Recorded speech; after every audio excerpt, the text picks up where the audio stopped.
Hello everybody, my name is Carl Joshua and I am a vocal student and musician. This is the WordSmith YouTube channel. A huge thank you to all my patrons for your invaluable support on my Patreon page. Your contributions mean the world to me. For those who haven't joined yet, now's the perfect time. With options starting at just $1 per month. You can become a patron and help me continue creating and sharing my passion with you all. Join us and be part of our amazing community. Click on the link below to find out more. Now back to the video.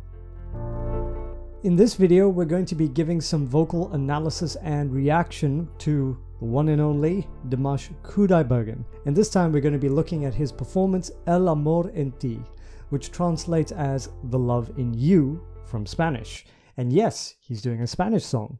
This song was composed by Dimash Kudaibergen himself. Lyrics were written by Regina de Ovando, Hildegard Vola Granados, and this is my first time seeing this performance.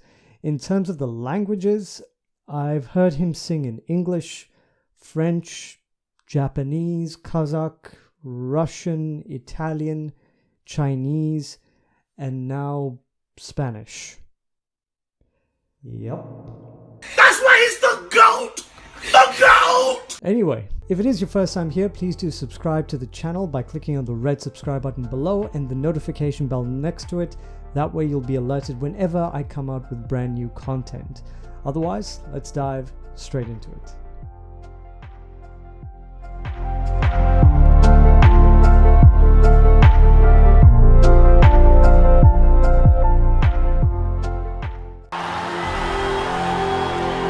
El Amor En Ti. At the Almaty concert, I believe.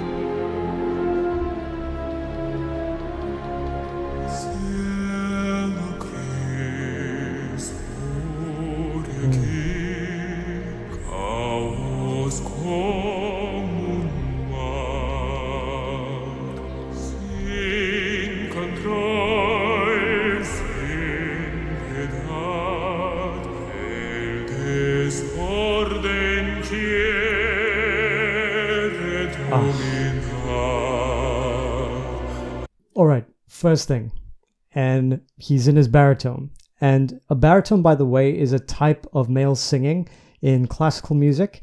It's in between the lowest voice, which is known as bass, and the highest voice, which is known as tenor. So when composers usually write music for baritone singers to sing, they do it within a certain range. And it's from G2 to G4 if you're in operatic, which is more in line with his type of style. Now there is a bit of leeway that can be given in terms of the range. It can be extended either going down or going up the scale. The one thing that impresses me about Dimash whenever he sings like this, and I've experienced it quite a few times, is, other than his versatility, when he decides to go low, it's warm, it's well-rounded, and it's dark, but it's so powerful. There's such a full sound coming from it. And this is coming from a guy that can hit D8 as well, which is completely off the keyboard.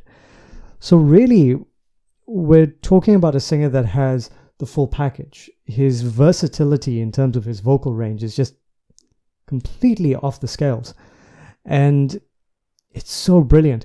Also, visually, just looking at this performance, I'm getting Star Wars vibes and thinking Darth Vader.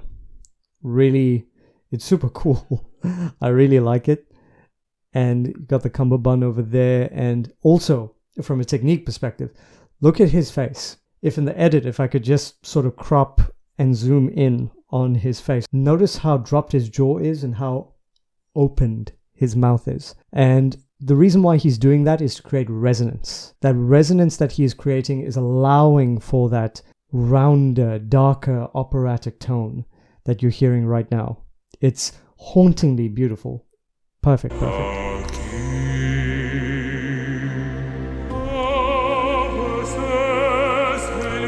Okay. Great placement.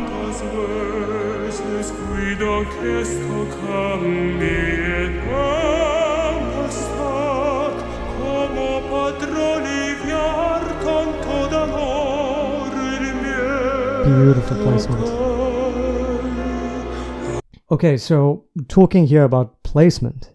I know on a few occasions prior I mentioned placement. So this is placement. Your voice comes from your face, your neck, and the rest of your body. The way you use these parts can change how your voice sounds. When we're referring to vocal placement, it simply means finding the best spot in your body to make your voice sound the way you want it to sound. This is where you feel your voice the most. That's all placement means. Hope that makes sense. And in respect to what we're watching here, so he's on a projector. They're projecting him onto the screen. Yeah, and he's just singing on his own, looking really good. And the fans seem to be loving it. So yeah, that's pretty cool. Let's keep going.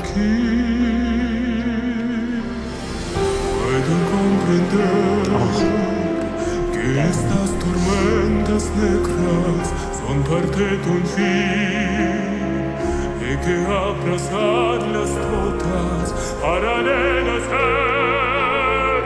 encontrar los que hay ansía la puede comprender que estas tormentas negras son parte d'un film que abrazarlas todas y la besaros alegría en las almas paz pongas. So it's just the thing I really love about this guy, and I mean it's one of my absolute favorite things, and I hope one day, Lord willing, I get the chance to actually see him perform live.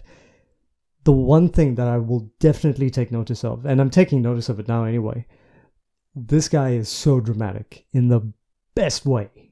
I mean, he just does not break from his performance. He is giving it everything. I feel like he would make an excellent actor because he really does have that ability. And he's just so interwoven into his performance that he's got an uncanny connection to the music and to the song and to the performance. And I just feel like he gives 100% every single time, and which is why he deserves way more recognition in the world than he does have currently. So just wanted to comment on that. Phenomenal performance. The drama, the clothing, the hand gestures, it's just great. It's great.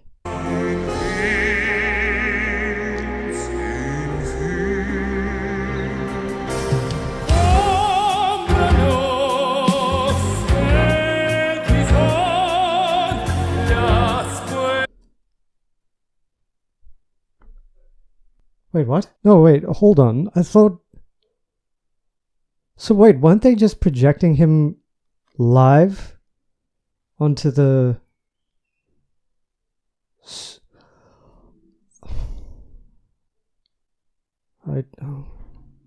Okay, so I'm guessing neither of them are the real one then. So this is pre-recorded. I thought this was a concert though. I mean, I'm not disappointed at all. It's just... Okay. So the black one was in the baritone and the white one is in the tenor. The black one is looking at the white one though. Okay, let's take it.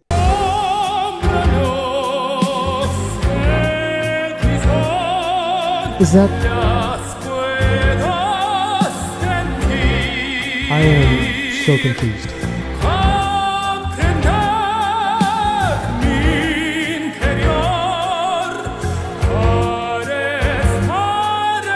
She doesn't know where to look.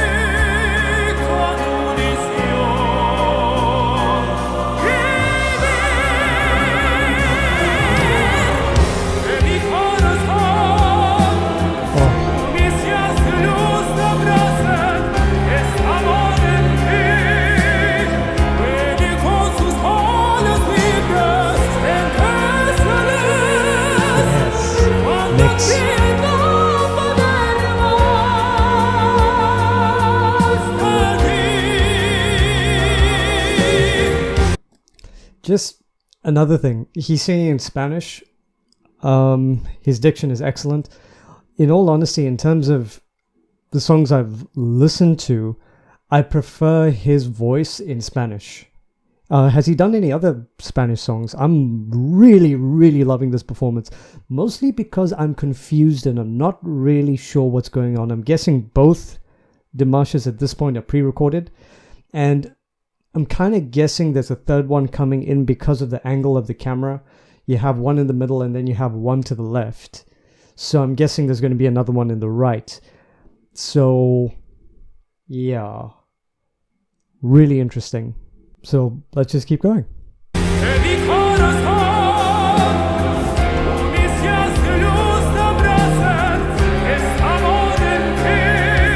Okay.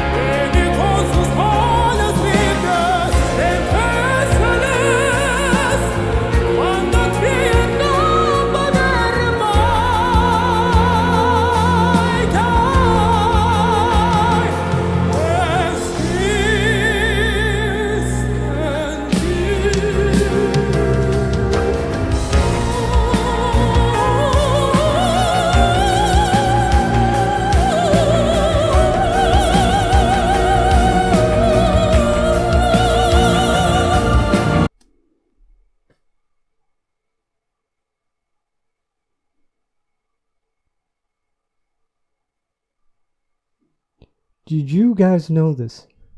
I mean, obviously you did. It's why you asked me to react to it, but...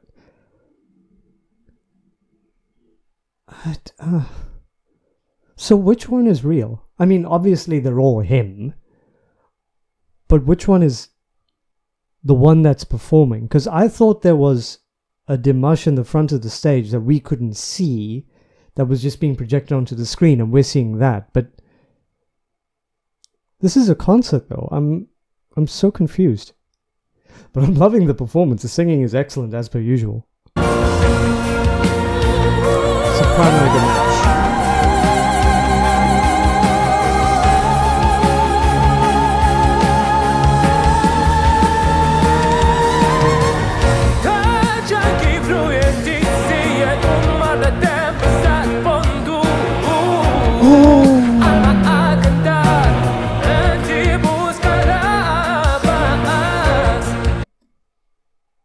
It makes sense now. So this is the real one. But he's not singing in an operatic style even in the slightest. He's got R&B riffs for days. Oh wow. So he's singing with three of himself.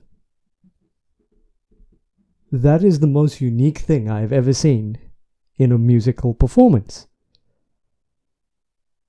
I am... wow. Taking it back.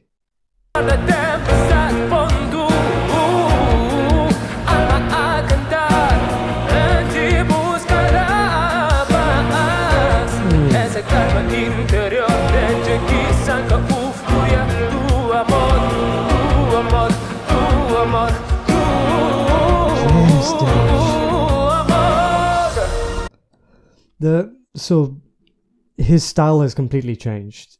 There were three different singers: baritone, tenor, soprano, and all in an operatic style. And now we have pop Dimash or R&B Dimash with the long riffs and runs. I mean, I've never heard him sing like this. I've heard traces of it in other performances, but here it's just dominated with pop and R&B runs. I mean, if one Dimash wasn't good enough, and of course it is, you have four. So happy days for us.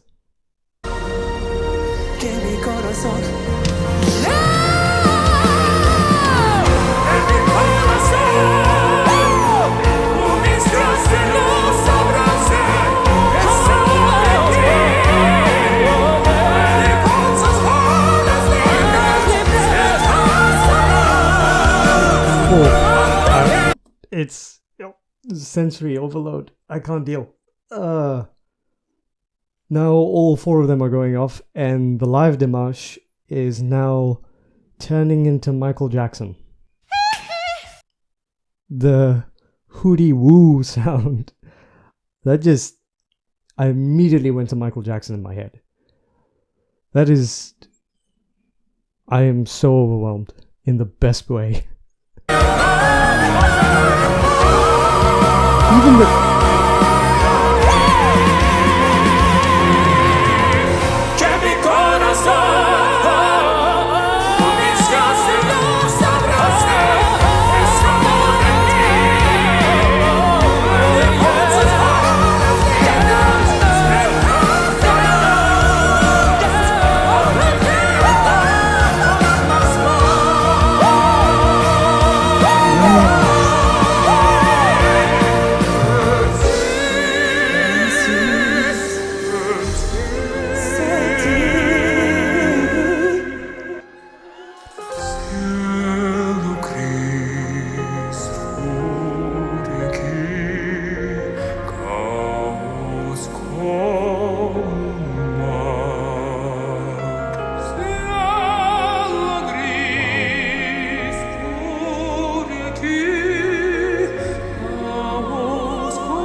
No.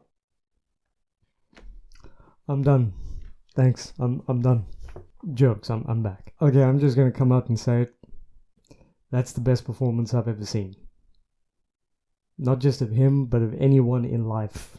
It was just so much to take in. Honestly, I feel like I could do a 1 hour vocal analysis on this one piece. Actually, 1 hour is being extremely pithy. That is... Wow, that was unbelievable. Oh my gosh, that was... Thank you for recommending that. That was by far my favorite. And no disrespect to the other performances at all. I love them to bits. But this was just something else. Wow. Okay. Let's close up with some final thoughts. Yeah, I mean, look, I've listened to over 10 Dimash songs now, I think. And at this point, you tend to think, what more can he do? And I know I'm still in for quite a bit because I'm actually working at recording The Story of One Sky, and I've been told that is his absolute masterpiece. There are things in there that I should expect. It's just logistically, it's really difficult to record something like that because I have heard it's about 13 minutes long, and I'm trying to plan how do I film that because this camera only has a lifespan of about 25 minutes. This performance for me was the best I've ever seen, not just vocally but visually. I know vocally he didn't really do anything crazy like he did in his other ones, but the creativity and how he brought all of his different voice types into one performance, and then another voice type, R&B, his poppy R&B style that I've never heard before in this rich vein, just blends in with the operatic. So really, this was just perfect. Thank you guys so much for recommending that video. I hope you enjoyed this video, guys. As per usual, if there are any other songs by Dimash Kudaibergen that you would like me to react to, please feel free to let me know in the comment section below, or any other artist that you fancy. But to guarantee that I cover the content that you want me to do, I highly recommend you join my Patreon for as little as $1 per month. That would be greatly appreciated. It supports me as a creator, and I'm definitely looking forward to doing more of this and improving the quality of the content that I put out for you guys. Well, that's all from me for now. Hope you've enjoyed this video, guys, and I will see you guys again in the next video. But until then, be kind, be loving, be gracious, be gentle, and help one another out when you have the chance. I'll see you guys in the next video. Take care, everyone. Cheers.